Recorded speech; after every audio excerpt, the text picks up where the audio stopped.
नमस्कार। कोरोना के टीकाकरण का महाअभियान कैसा चल रहा है, आज ज़रा इस बात की चर्चा करते हैं। क्या सचमुच वैसा ही चल रहा है जैसा सरकार दिखा रही है, बता रही है, या असलियत कुछ और है? मैं आज कुछ खबरें आपको दिखाता हूं, जिन खबरों को देखकर ऐसा लगता है कि कोरोना के टीकाकरण का महाअभियान उतना कामयाब नहीं हो पा रहा है जितना कामयाब सरकार करना चाहती है या दिखाना चाहती है। पहली खबर, टीकाकरण का विश्व कीर्तिमान। हाँ, यह सच है कि टीकाकरण में हमने विश्व कीर्तिमान बनाया है। दुनिया में किसी भी देश में एक दिन में इतना ज़्यादा टीका नहीं लगाया गया है, यह सच है। भारत ने इस मामले में कीर्तिमान बनाया है। 1,94,610 लोगों को टीका लगाया गया है। लेकिन खबर को ज़रा ध्यान से पढ़ेंगे तो पता चलेगा कि असलियत कुछ और है, क्योंकि उद्देश्य था कि 3 लाख लोगों को पहले दिन टीका दिया जाएगा। पहुँचे कितने लोग? 1,94,610 लोग, यानी सिर्फ 65% लोगों ने टीका लगवाया। लोग बचना चाहते हैं, लोग आशंकित हैं, लोग टीका नहीं लगवाना चाहते।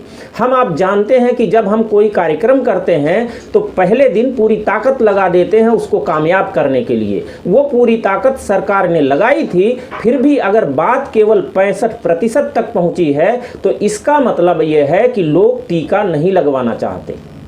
और दूसरी खबर आप देखिए, फोन कर बताया तब पहुंचे लोग। हाल यह है कि लोग वैक्सीनेशन के लिए जाना नहीं चाहते।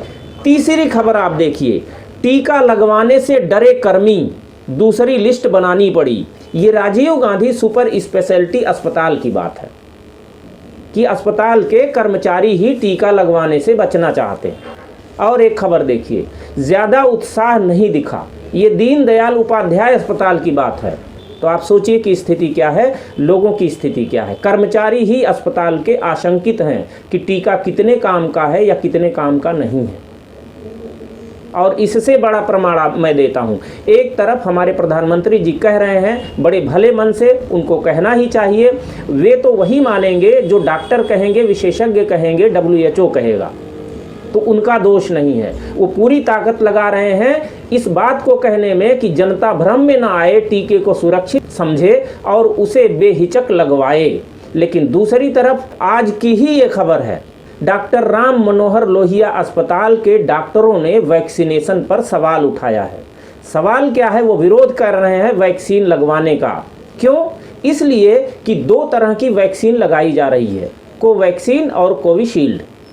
डॉक्टरों का ये कहना है कोवैक्सीन का ठीक से परीक्षण नहीं हुआ है, ट्रायल नहीं हुआ है, इसलिए इसे नहीं लगाना चाहिए। उसको लगाने का वो विरोध कर रहे हैं। तो बात ये है कि डॉक्टर ही असमंजस में है, भ्रम में है कि टीका कौन सा काम का है, कौन सा काम का नहीं है, या मालूम नहीं क्या स्थिति है। तो आखिर जनता क्यों नहीं भ्रम में रहेगी?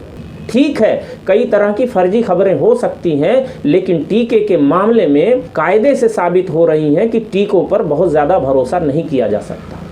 और ये इवेंट मैनेजमेंट से टीका लाभकारी नहीं हो जाएगा।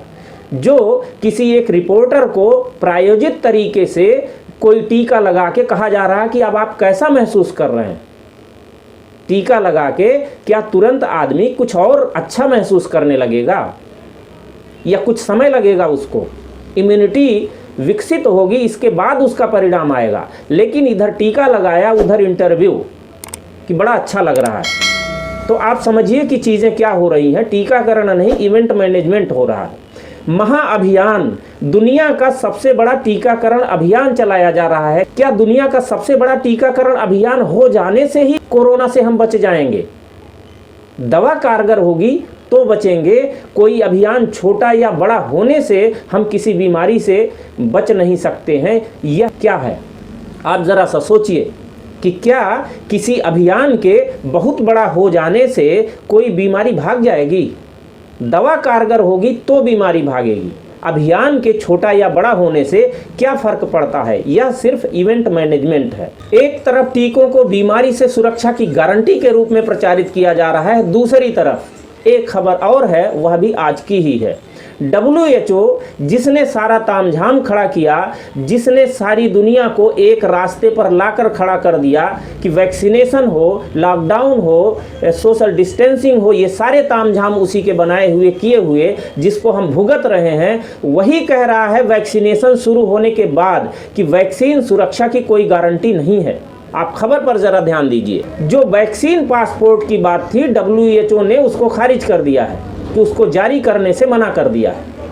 WHO ने साफ कहा है कि कोई ऐसा आंकड़ा नहीं है, कोई ऐसे तथ्य नहीं है कि साबित हो कि वैक्सीन लगवाने के बाद व्यक्ति संक्रमण फैलाता है या नहीं फैलाता है, या वैक्सीन लगवाने के बाद दोबारा संक्रमण उसको हो सकता है या नहीं हो सकता है। इसका मतलब वैक्सीन क्या है, कैसे आप कहेंगे सुरक्षा?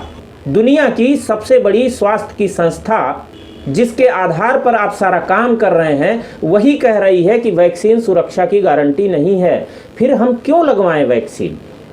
और ये बात मैं बार बार कह रहा हूं कि वैक्सीन लगवाने के बाद आप उतने ही सुरक्षित हैं जितना कि वैक्सीन न लगवाने के बाद आप सुरक्षित हैं। उल्टा वैक्सीन लगवाने के बाद इतनी जल्दबाजी की वैक्सीन किस तरह के खतरे करेगी, उस बारे में अभी कुछ भी नहीं पता है।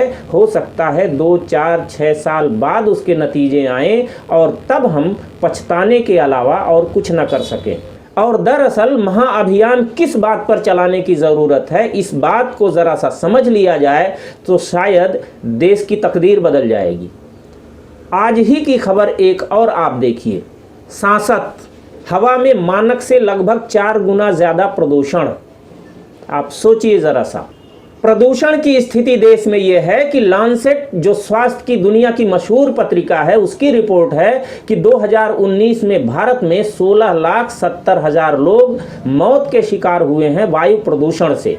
वायु प्रदूषण से, सिर्फ दूसरे प्रदूषण की बात ही नहीं है। और सामान्य रिपोर्ट ये है कि हर साल हिंदुस्तान में लगभग 11 लाख लोग प्रदूषण से मर जाते हैं वायु प्रदूषण की वजह से। तो आप सोचिए, 1.5 लाख लोग कोरोना में मौत के शिकार हुए हैं। वह भी आप निश्चित रूप से नहीं कह सकते कि किस तरह से मरे, अस्पतालों में जाकर अनाप शनाप दवाइयाँ खाकर या खिलाकर। और भी बीमारियों के लोग उसमें शामिल हैं। यहाँ तक कि एक्सीडेंट हो जाने के बाद मौत हो गई, अस्पताल में बॉडी पहुंची तो उसका कोरोना टेस्ट किया गया जो अनिवार्य था, और कोरोना पॉजिटिव निकल आया तो लिख दिया गया कोरोना से मौत। आदमी एक्सीडेंट से मरा और कोरोना से मौत लिख दिया गया। तो ये भी स्थिति है। तो हम नहीं कह सकते कि कोरोना से वास्तव में कितने लोग मरे हैं। इस देश में हर साल 1.5 लाख लोग निमोनिया से मरते हैं। कोरोना जैसी जो बीमारी है, कोरोना में भी निमोनिया ही होता है। 1.5 लाख लोगों का अता पता नहीं है। इस बार नहीं मर रहे हैं निमोनिया से, ऐसा क्यों? वो सब कहाँ भाग गए हर साल जो मरते थे? तो आप समझिए ज़रा सा, महाअभियान वास्तव में प्रदूषण के खिलाफ चलाने की ज़रूरत है। प्रदूषण के खिलाफ अगर महाअभियान चल जाए इस देश में तो इस देश की तकदीर बदल जाएगी। सूरज की रोशनी और साफ शुद्ध हवा अगर हमें उपलब्ध होने लगे तो ऐसे 150 खतरनाक वायरस भी हमारा कुछ नहीं बिगाड़ सकते। ये सिद्ध बात है, इसमें कुछ कहने की ज़रूरत नहीं है। ये हम सब जानते हैं, ये प्रकृति की व्यवस्था है। तो हमें साफ सुथरी हवा की ज़रूरत है, साफ सुथरे पर्यावरण की ज़रूरत है, महाअभियान पर्यावरण पर चलाने की ज़रूरत है, पेड़ पौधे लगाने का अभियान चलाने की ज़रूरत है। तो शायद देश की तकदीर बदलेगी, सही दिशा में हम जाएंगे। वरना वैक्सीन बनाते रहेंगे और बीमारियां हमारे पीछे पीछे दौड़ती रहेंगी, वो हमारा पीछा नहीं छोड़ेंगी। इस समय लगभग 15 वैक्सीन बच्चों को दी जाती हैं। इसी तरह से कहा जा रहा है कि 150 वैक्सीन की ज़रूरत है बीमारियों से बचने के लिए। आप कल्पना कीजिए कि कोई ऐसा समय आए कि जब 150 वैक्सीन लगाई जाने लगे तो हमारा आपका हाल क्या होगा। और जो नई नई बीमारियां आ रही हैं, इनमें बहुत बड़ा योगदान वैक्सीन का भी है। इस बात को भी हम समझने की कोशिश नहीं कर रहे हैं।